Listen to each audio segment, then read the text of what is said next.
नमस्कार। आज हम प्राचीन भारतीय इतिहास का एक ऐसा अध्याय खोलने जा रहे हैं जो भले ही छोटा सा लगे, पर जिसने एक सदी से भी ज्यादा लंबे महासंघर्ष को हमेशा हमेशा के लिए खत्म कर दिया। जी हाँ, हम बात कर रहे हैं शिशुनाग वंश की। कभी सोचा है एक ऐसा युद्ध जो 100 साल से चल रहा हो, एक पीढ़ी से दूसरी पीढ़ी तक, उसे आखिर कैसे खत्म किया जा सकता है? यही सवाल हमें सीधे शिशुनाग वंश की कहानी के दिल में ले जाएगा, और इसी में छिपा है उस महान उपलब्धि का राज जिसने इतिहास की धारा ही बदल। ठीक है, तो इस कहानी के अंत को समझने से पहले इसकी शुरुआत को समझना बहुत जरूरी है। चलिए उस दौर में चलते हैं जहां दो महाशक्तियां आमने सामने थीं और पूरा क्षेत्र उनके टकराव की आग में जल रहा था। तो देखिए, एक तरफ था मगध, जो अपनी राजनीतिक सूझबूझ और कूटनीति के लिए जाना जाता था, और दूसरी तरफ था अवंती, जो अपनी सैन्य ताकत और लोहे के संसाधनों के लिए मशहूर था। ये दोनों उस समय के कह सकते हैं सुपर पावर्स थे, और सबसे बड़ा बनने के लिए ये दोनों एक सदी से भी ज्यादा समय से एक दूसरे से लड़ रहे थे। और फिर इतिहास के मंच पर एंट्री होती है एक ऐसे लीडर की जिसने इस लंबे और थका देने वाले संघर्ष का रुख ही मोड़ दिया। ये थे शिशुनाग। जब उन्होंने हर्यक वंश के आखिरी शासक उदयन के बाद सत्ता संभाली, तो उन्हें विरासत में सिर्फ एक राज्य नहीं मिला, उन्हें विरासत में मिला एक ऐसा युद्ध जो पीढ़ियों से चला आ रहा था, एक ऐसी चुनौती जिसका हल उनसे पहले कोई नहीं निकाल पाया था। और देखिए, आते ही शिशुनाग ने जो पहला काम किया, उसी से उनकी दूर की सोच का पता चल गया। उन्होंने अपनी राजधानी पाटलिपुत्र से वैशाली शिफ्ट कर दी। अब ये सिर्फ शहर बदलना नहीं था, ये एक बहुत बड़ा रणनीतिक कदम था।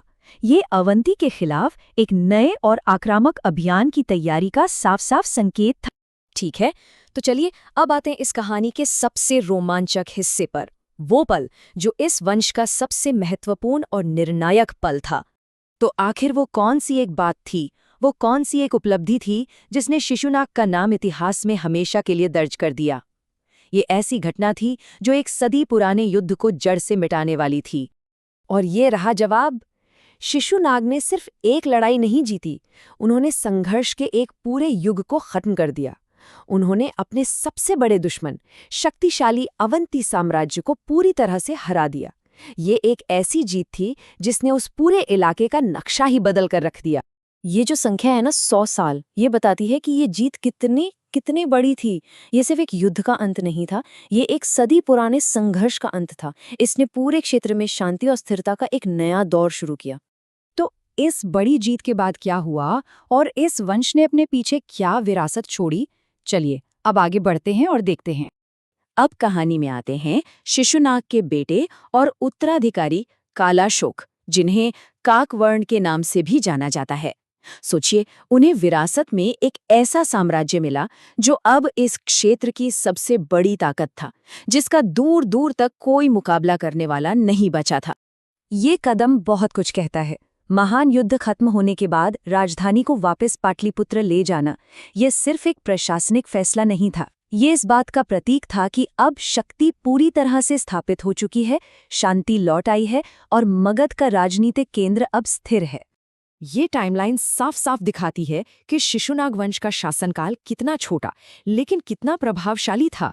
शिशुनाग और कालाशोक के रणनीतिक कदमों के ठीक बाद जल्द ही महापद्मनंद के नेतृत्व में एक नए और कई ज्यादा शक्तिशाली राजवंश यानी नंदवंश का उदय हुआ।